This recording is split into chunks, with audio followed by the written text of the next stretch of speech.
Hi everyone, welcome to the channel. My name is Nick Cosgrove and I'm back with this week's No Filter Q&A. This is the episode where I answer all questions related to diet, training, and supplementation that I received over the last 7 days from our in-house clients, online clients, as well as a few of our online followers. Remember, if you have any questions related to your nutritional plan, workout program, supplements you are currently taking, not taking, or considering taking, please feel free to email me those questions at nick@foreverfitperformance.com, or you can DM me your questions on my Instagram at fitcosgrove_. All right, let's get started with this week's no filter Q&A with question number one. Nick, is full body training better than split routines for most people? No, I would recommend that most people stick to split routines. Okay. When you do a full body workout and you do that workout 3 or 4 times a week, in my opinion, you're overtraining the muscles. Okay. You're overtraining the same muscle group. So let's say you bench press on Monday and then you bench press again on Wednesday and then you bench press again on Friday. In my opinion, you're not giving pectoralis major in this case enough time to recover. If your muscles aren't recovered, they're not going to grow. If they're not going to grow, you're going to remain stagnant with your results. Not to mention you risk injury, right? Overtraining can lead to injury. So I've talked about in the past how I'm not a firm believer of overtraining if you are training intelligently. If you're training like an idiot, yeah, you're going to overtrain for sure. So for most people who go to the gym, the average person I would say goes to the gym maybe 2, 3 times a week, you're better off still doing a split routine. So if you're someone who trains twice a week, that could look like upper body on one day, lower body on one day. Okay. If you're going 3 times a week, that could look something like chest and back day one, shoulders, biceps, and triceps day two, and you could do quadriceps, hamstrings, calves, and abs day three. Okay. So, in my opinion and in my experience working with the vast majority of the population over the past 20 plus years, split training programs work best. Okay. If you're in a situation where you can only get one workout in a week, then yeah, do a full body workout. But then you're only training each muscle group that one time a week. Will you see results from that? Probably not. No. I mean, you might gain a little bit of muscle and you might lose a little bit of fat, but you're not going to really see noticeable results with one workout a week. So that's why I advise most people to be in the gym at least 2 to 3 times a week, in addition to making sure that they're getting in cardiovascular exercises and walking or running or bicycling 3 or 4 times a week, and obviously making sure your diet's dialed in. Okay. But I've always believed that split training works best, which is why I advise people to follow bodybuilding splits. Bodybuilders have been doing this for years. We train each muscle group once a week. For training 5, 6 days a week, we'll do chest day one, back day two, shoulders day three, arms day four, legs day five, and then maybe do a full body or split up a muscle group. So if you're weaker, let's say in your legs, maybe you have 2 leg days. One's focused on quadriceps, the other one's focused on hamstrings and glutes and calves, right? Or if your back is weak, you could have a row day or a pull down day, right? Okay. So that's my recommendation. I wouldn't advise doing full body workouts, as in multiple full body workouts. If you're in a gym and you only can train once a week, sure, do it. But if you're training like most people, you're in the gym 2, 3 times, or someone who's in the gym 4 or 5 times a week, do not do full body workouts. You're asking for an injury and you're not going to see results. All right. Okay, Nick, what's the difference between training for strength versus training for muscle? So, training for strength is just that. You're training for pure raw power, right? It's like power lifters. That's what they train for. You're not training for the aesthetics. When you're training for muscle, I would imagine that you're training for the aesthetics component. You want to build that solid, lean, dense muscle that I've talked about in the past. So it's like you're sculpting. You're an artist. You're creating a piece of art. Oh, I want to add a little bit more size to my biceps. I want to add a little bit more detail to my deltoids. I want add a little bit more striations to my chest, to my glutes, whatever it might be. I want to thin out my thighs. So your mindset shifts from trying to just lift the heaviest amount of weight to no, it's not about the weight. It's how I can actually develop, create, and sculpt the muscles. Okay. And this is again goes back to what bodybuilders aspire to do, right? We're creating a piece of art, right? We want to create that V taper look, both men and women, right? So when I talk about bodybuilders, and I've said this before, is that I'm not just referring to people who get up on stage and with a fake tan and put oil all over their body and compete. No, if you're in the gym trying to sculpt your body, you are a bodybuilder. You're building your body. Okay. If you're someone who's going to the gym and you're trying to hit a PR every time you go in there, or you're working for 3 to 4 reps, you're a power lifter. And there's nothing wrong with that. But A powerlifter's objective and a bodybuilder's objective are very different. The powerlifter just wants to lift the most amount of weight he or she possibly can. Okay. The bodybuilder is not concerned about the amount of weight. The bodybuilder is more concerned about building a foundation and building more of an aesthetically pleasing physique. Okay. Neither are wrong. Not one is not better than the other. It just depends on what you are training for, what your goal is for. Okay. And if you look at most powerlifters, yeah, they can lift a lot of weight, but they don't necessarily look super muscular. They don't necessarily look defined. It's kind of like just that big, bulky look, which serves a purpose for their sport. Okay. So if you're someone who is primarily concerned about how much weight you can lift in the gym, you are a power lifter. If you're training more for the aesthetics component and the overall health, you are a bodybuilder. Okay. Like I said, both have their benefits, both have their risks, especially if not done correctly, but that's the main difference. Okay. So you have to decide what your goal is. And for me, I've never really cared how much I lift. I've always said I'd rather look like I could lift 1,000 pounds and actually lift 1,000 pounds. I don't want to lift 1,000 pounds. So if I can make myself look like I could lift 1,000 pounds, I'm serving my goal, which is to have an aesthetically pleasing physique along with overall good health and fitness and well-being. All right. Okay. Nick, what's the fastest sustainable way to lose body fat? Well, I don't know if it's the fastest way, okay? But the most sustainable way to lose body fat is to find a formula that works and that is not overwhelming for you or too difficult for you to follow. Okay. But it's not about how fast. And I always tell clients this, I'm not here to get you fast results. I never try to market with these marketing gimmicks, market to clients or potential clients that see results in 6 weeks or lose your body fat or lose your belly in 4 weeks. I don't do any of that because the goal is to, number one, create good habits. Okay.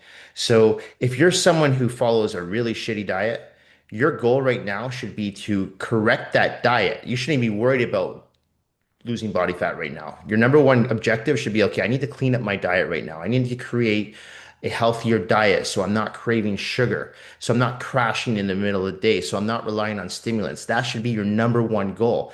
Now, once you develop good habits and you're starting to eat more cleanly and you're starting to feel better, sleep better, have more energy both in the gym and outside the gym, then you can start making those tweaks and revisions to your nutritional plan. There are many times when I'm working with someone on a nutritional plan and they'll come to work with me and I'm looking at their diet and it's full of sugar. If I take that person completely off sugar, they're having muffins in the morning, they're having donuts at lunch, they're having cookies at night. If I take that person off sugar right away, they're going to go through serious withdrawal. And they'll probably follow the diet for 2 or 3 days and then they'll relapse and go back to the sugar. So as a coach, I have to be strategic. So I might take a processed sugar, let's say from the muffin, and replace it with something like a kiwi, banana, apple. The body's still getting sugar, but it's natural sugar. So we're still feeding that body's urge, that need, that craving for sugar. And then slowly over time, as in 3 to 4 week period, for most people, I start to decrease that natural sugar, in this case from fruit. Okay. So the problem is if you try to make a complete 180 in your diet, you're most likely going to fail and therefore it's not going to be sustainable. But if you can create good habits earlier on and just focus on one step at a time, like I said, right now I just want to clean up my diet. The next month I'm going to focus on maybe tracking my macros. The next month I'm going to focus on maybe rotating my macros and making revisions and tweaks to my plan. So as you continue along, the diet plan in this case becomes more sustainable. Okay. But if all you're looking for is a quick fix, I hate to tell you, but for most people, that doesn't work.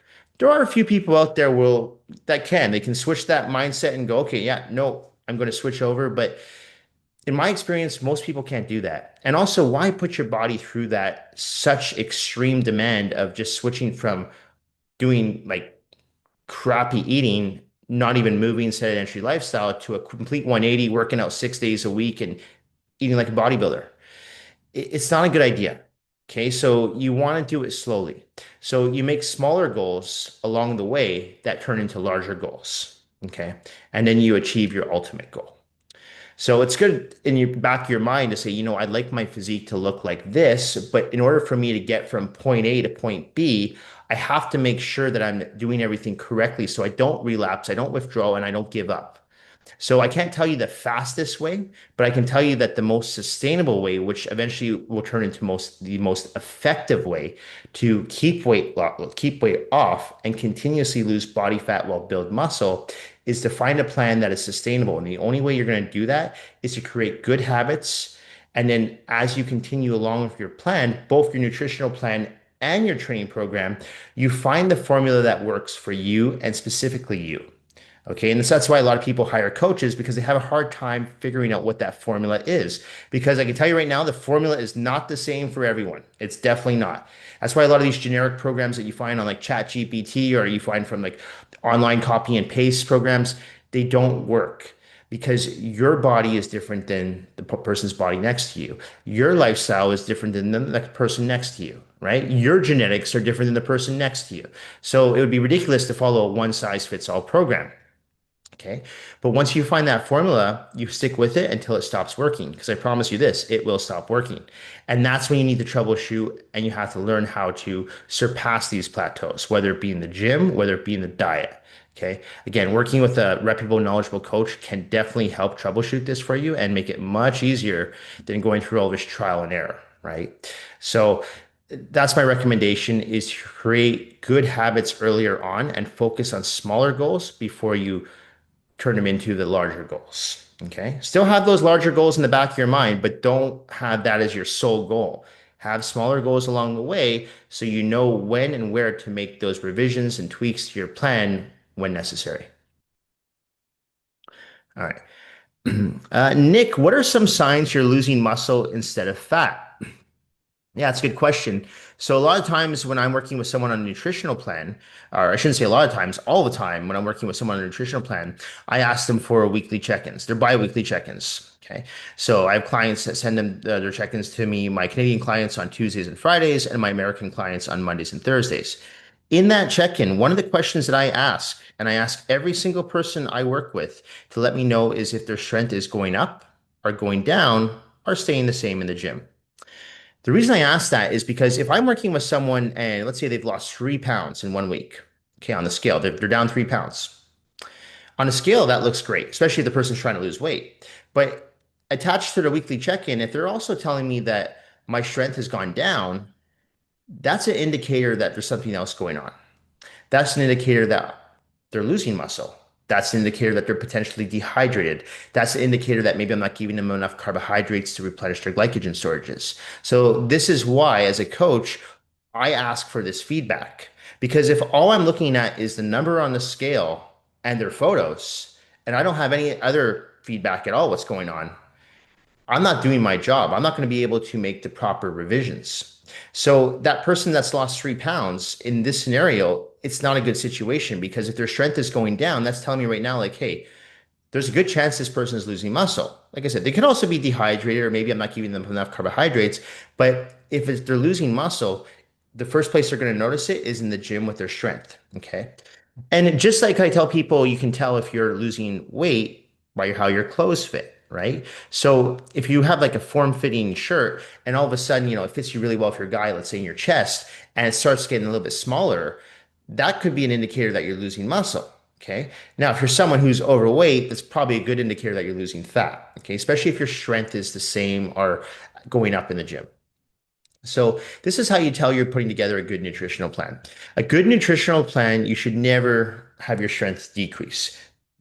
Even when I used to compete in bodybuilding, my strength remained the same 1 week out from a show than it did 16 weeks out from a show. So last leg workout before a show, I was still squatting 315. My strength was still good. Now, obviously, I was being very strategic with my diet and making sure I had lots of carbs around my workout time and less carbs after or if my workout was in the afternoon, long before my workout, I like to kind of front load my carbs surrounding my workout. So I did have that extra glycogen and I was able to push the heavier weights when I was in a caloric deficit. And I do that with clients as well, regardless if they're training for a show or just trying to get leaner for a beach vacation or a photo shoot, wedding, whatever it may be. So it comes down to putting your meals strategically throughout the day based on when and where you work out. Okay. So that's my recommendation there is to when you're training the gym, pay close attention to the weight you're lifting. If you're starting to notice that you're not lifting the same amount of weight, there's a good chance you're losing muscle.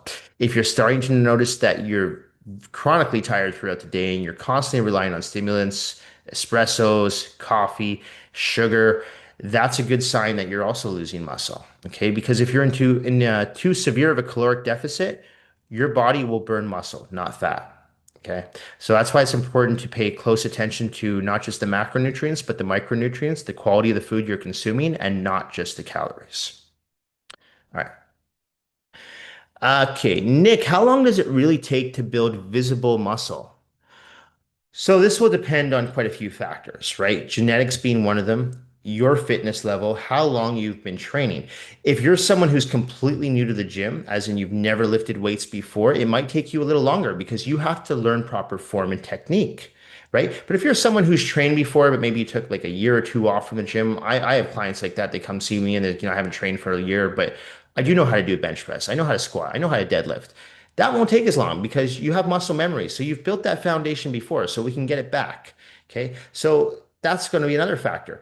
Another factor is going to be is how much body fat you have. Because if you're a guy, for example, and you're sitting around 42% body fat, it's going to take a little longer for you to see noticeable results versus another guy who's sitting at 12% body fat. Because the guy who's at 12% body fat is leaner. So those muscles are going to pop better, right? So it all depends on body fat. It depends on genetics. It depends on your fitness level, how well versed you are in the gym. So I can't give you a one size fits all answer there. Okay. But I will tell you this, that whenever I work with someone who's completely new to the gym, like brand new to the gym, has never done anything, it usually takes them about 2, maybe 3 months to really start to notice physical changes in their physique. They feel the changes within a month. They feel more energy. They have more energy, right? They sleep better. They recover better. Okay. But the physical part happens later on. And that's what I tell people is manage your expectations and don't just assume that you're going to start working out and you're going to develop a six pack and bulging biceps and strided pecs in 4 weeks. It doesn't work like that. And same thing for my clients who come to work with me and like I said earlier, take a year or 2 years off from the gym. And say, I stopped working out. I got too busy with work. Life happened, had a baby, whatever it may be. And now I need to get it back. And I always tell those people, I'm like, you had it there before. You had that foundation. So your body has what we call muscle memory. It'll come back. And for those people, they usually start to see noticeable changes in their physique within 3 to 4 weeks. It helps more if their body fat levels are low. So for men, anywhere between that 8 to 12%, and for women, anywhere between that 18 to 24%. That works really well for people in the gym when it comes to seeing the aesthetics component of the body start to change. Okay. But I always feel that people feel the changes internally first. And if they're patient and they continue to do what they're doing day in, day out, and they don't get discouraged by not seeing results, they will get there. And that's the hardest part because a lot of people go into the gym thinking they're going to see results within a month. And when they don't, they get discouraged and they give up. And that's why I always make sure whenever I meet a new client, I always say, look, we need to manage your expectations. And I'm not gonna bullshit you. I'm gonna be very real with you. You're telling me you've never been to the gym before. I'm not gonna sit here and tell you you're gonna have a six pack in 4 weeks. It's not gonna happen. Okay, I'm not gonna lie to you. Okay, but I will tell you this is that if you're consistent with your training and you're doing everything that I lay out for you, whether it's with me in the gym or one of the trainers in the gym, and you're following the nutritional plan that I lay out for you and the supplement protocol that I designed for you, you will start to feel changes within 3 to 4 weeks. You will start to see changes within 3 to 4 months, but you have to stay consistent. And the people who are consistent are the ones that reap the rewards. The people who are not consistent, who get discouraged or come in late for their sessions or they're hungover, they don't show up for the workouts or the workouts that I've given to them to do on their own, they don't do, they skip. Those are the ones that don't really see results.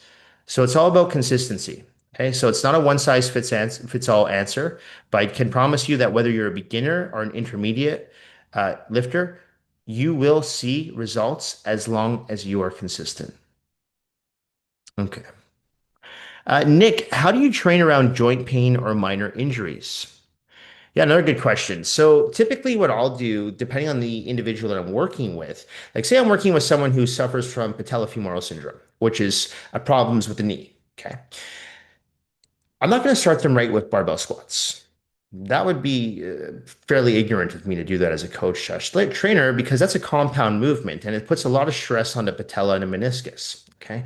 So, what I'll usually do with someone like that is I'll start them off with walking lunges, which is body weight, or if they're at a commercial gym, maybe some leg extensions.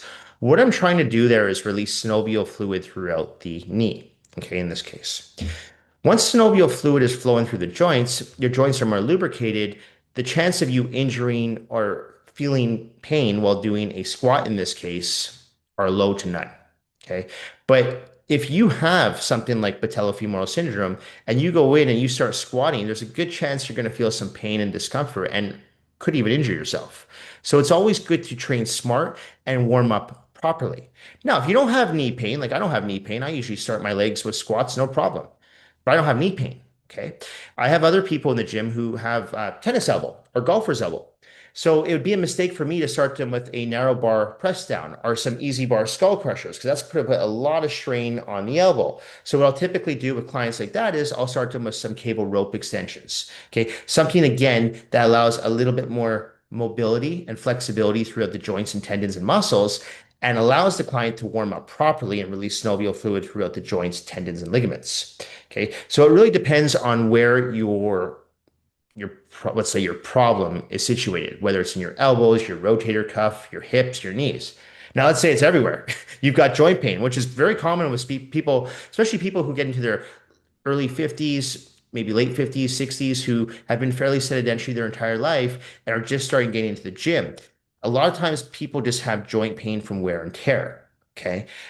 So if there's someone who has not been building muscle in the gym for the past 30 plus years, their muscles are not supporting their joints and therefore they've been putting a lot of stress on their joints. People who don't weight train, for example, when they walk, they put a lot of pressure on their hips and knees. Now you're doing that for 40, 50, 60 years. That's a lot of mileage on your hips and knees. Of course, you're going to have some joint pain. But people who work out from an early age, as in their teenage years, their 20s, 30s, they're less likely to have that joint pain because the muscles surrounding the joints are stronger. So this is why it's so important to start lifting weights when you're young. But if you're just starting off and you're in your 50s or your 60s, even your 70s, I always tell people it's never too late. It's not. But you have to be strategic with how you put in your exercise selection, how you structure a workout. So, like I said, you don't just start with barbell back squats. Maybe you start with walking lunges. Maybe you start with leg extensions. You have a rotator cuff injury. Maybe it's not a good idea to get under the bar and do barbell military press or dumbbell shoulder press. But maybe if you were to start off with some rear delt raises, you could actually warm up your anterior deltoids by working your posterior deltoids, right? So, again, it's not a one size fits all answer. It's trying to figure out where the problem's situated and what planes and what ranges of motion don't bother that joint. And those would be the exercises that you'd want to warm up with. Okay. For example, I have clients that they can't do a barbell bench press at the beginning of the workout just yet. Okay. They're too tight. They have some shoulder issues. I have one client who actually dislocated his shoulder. So we can never start with barbell bench press. Even if we start with the bar, it doesn't work. But we can start with dumbbell bench press. We can start with some cable flies. And once we're about 10 minutes into the workout, that client can do barbell chest press, no problem. Okay. So you have to be strategic with where you implement your exercises throughout your workouts. So that's my recommendation if you're dealing with joint pain. Another thing you can also do if you're taking things like glucosamine, that will help with joint pain. Okay, there's a lot of studies backing glucosamine. Take some glutamine for recovery. Okay, I'm a big fan of glutamine as well. So there are some over-the-counter supplements that will help to some degree. But at the end of the day, you have to make sure that you're training intelligently and you're implementing the exercises accordingly throughout your workout so that you don't experience that joint pain. You should never be feeling pain in your joints while you're lifting weights. If you are, you're either A, doing something wrong, so it could be your form or technique is off, or you haven't warmed up those joints properly. Okay. So that's why it's crucial to pay close attention to which planes and ranges of motion don't bother those joints and warm up with those exercises first. Okay. Nick, what's the number one mindset shift someone needs to make a successful transformation? Uh, whew. I would say that you have to think positive. You have to have a positive mindset. You can't go in feeling like, oh, I feel crap about my physique. I hate the way I look. I just hate life. I don't want people to see me and have this like negative outlook. You have to go in thinking, okay, this is going to be a challenge. if you're someone who will say is 50 pounds overweight, this is going to be a challenge. But if you yourself go in knowing that and you can get over that mental barrier, because I said this I think 2 weeks ago on the channel that the mental barriers are much harder than the physical barriers. Always. I always tell my clients 90% of the shit that we do in the gym is mental. Only 10% is physical. But if you can surpass those mental barriers, you're going to become successful. So in the case of someone who needs to lose 50 pounds, and that's an uphill battle, again, it goes back to one of the first questions. Start setting small goals, SMART goals, specific, measurable, attainable, realistic, and timely goals. Okay. So don't say, oh man, I need to lose these 50 pounds within the next month. That's not a realistic goal. But it is a realistic goal to say, I want to lose 5 pounds if you're 50 pounds overweight in a month. That's a realistic goal. How am I going to do that? Well, I'm going to do this, this, this. Great.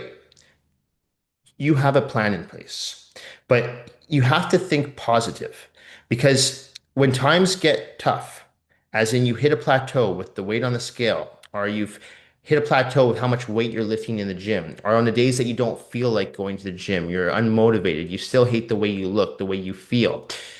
Those are the days that you have to continuously think positive. So for every negative, there's a positive. So let's say you're on a weight loss plan and you didn't lose any weight this week. Yeah, that sucks.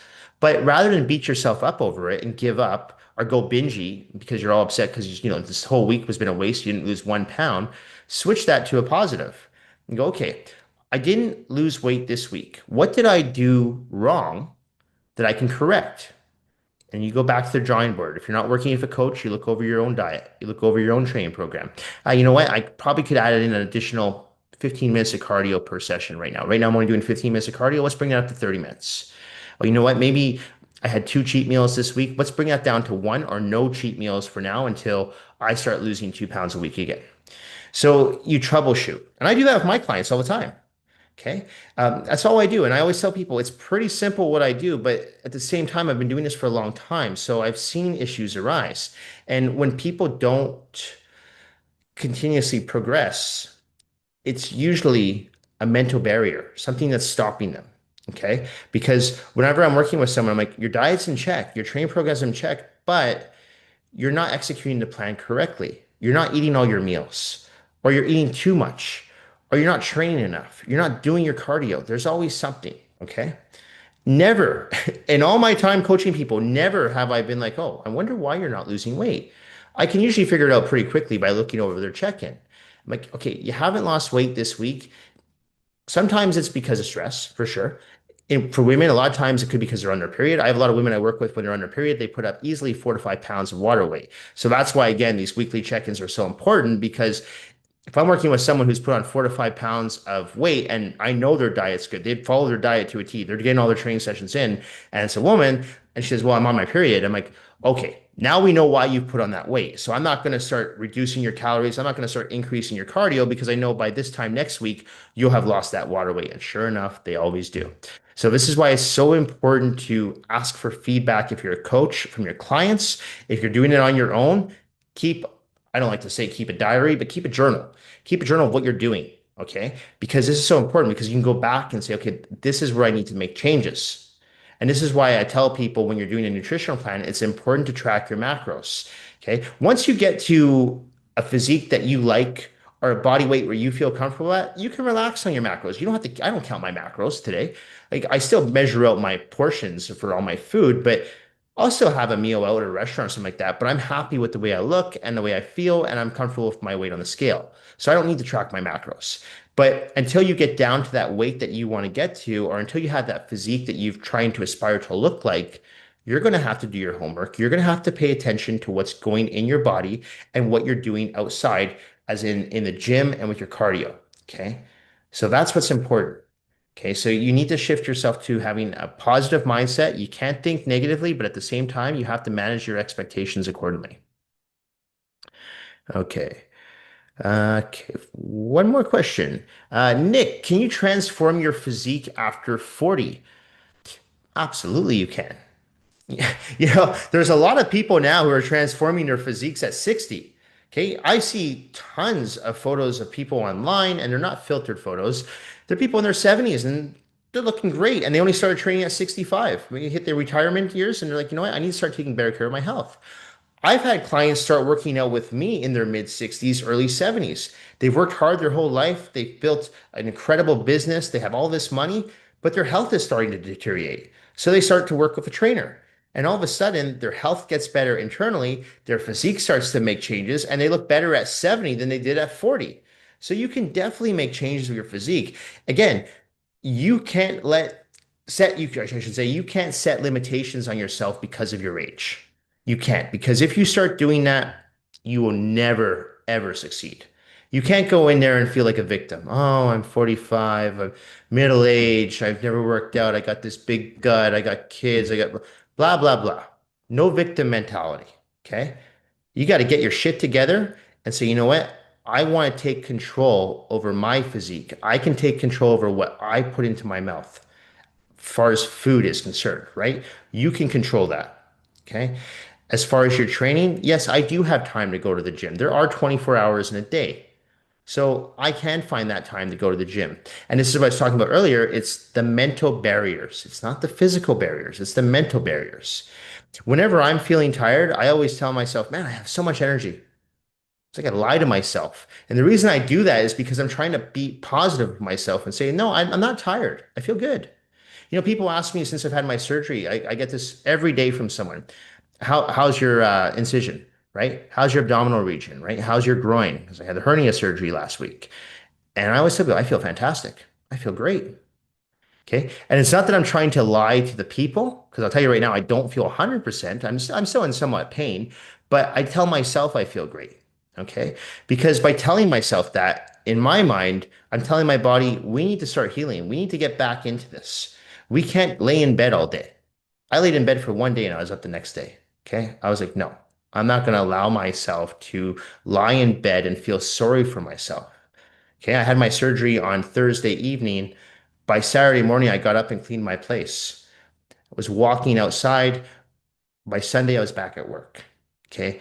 And I'm not telling you that everyone has to do this post surgery or anyone has to do this if they're feeling sick. I'm just saying that you need to develop that strong mindset and that positive mindset. You can't feel like a victim and start blaming everyone else for the shit that happens to you or how you look or how you feel or you don't have time and all this nonsense. You have to take control. Okay, so you make the time to go to the gym. You decide what goes into your body. You meal prep accordingly.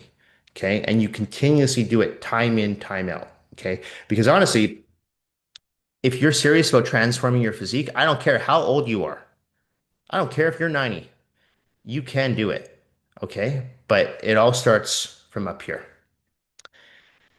Anyway, I think that's it for this week's No Filter Q&A.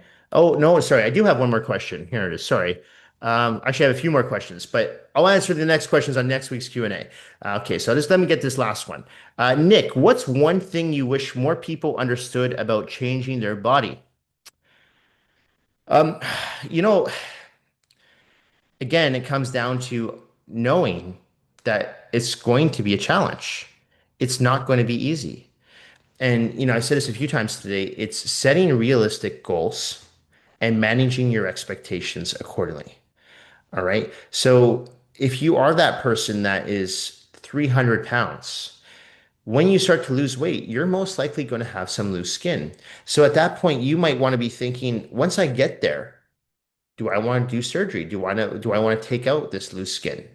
Maybe you're okay with it. Maybe you're not. But that's something to think about. Okay.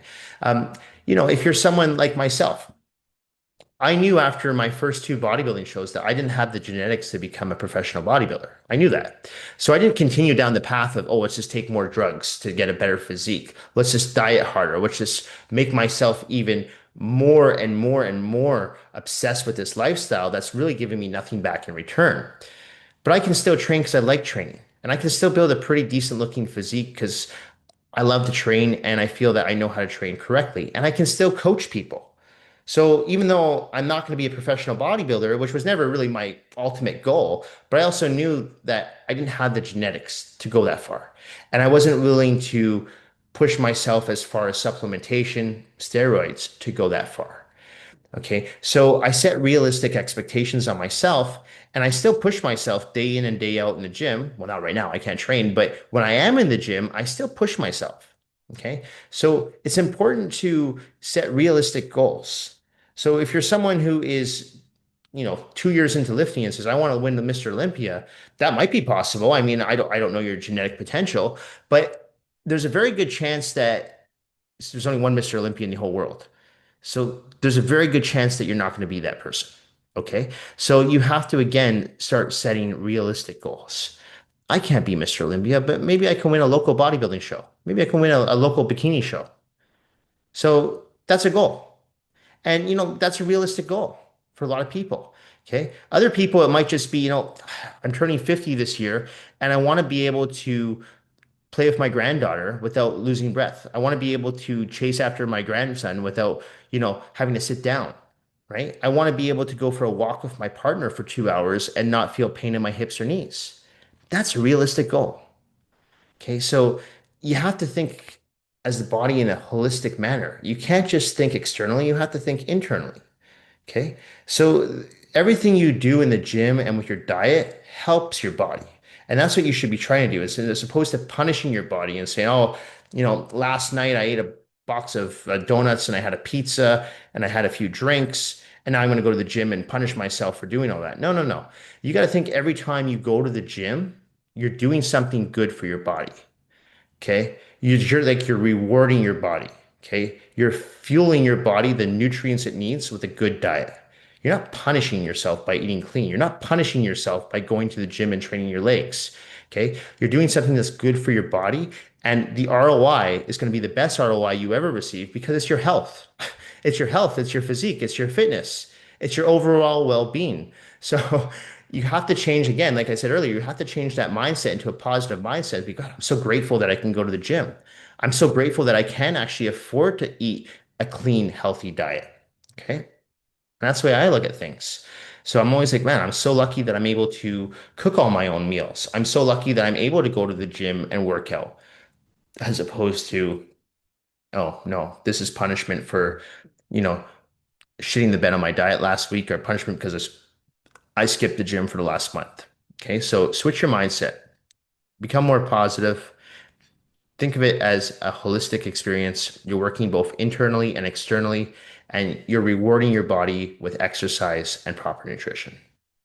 Anyway, that's it for this week's No Filter Q&A. This episode will be going up on Monday, June the 23rd. As a reminder, if you have any questions related to your nutritional plan, workout program, supplements you are currently taking, not taking, or considering taking, please feel free to email me those questions at nick@foreverfitperformance.com, or you can DM me your questions on my Instagram at fitcosgrove_.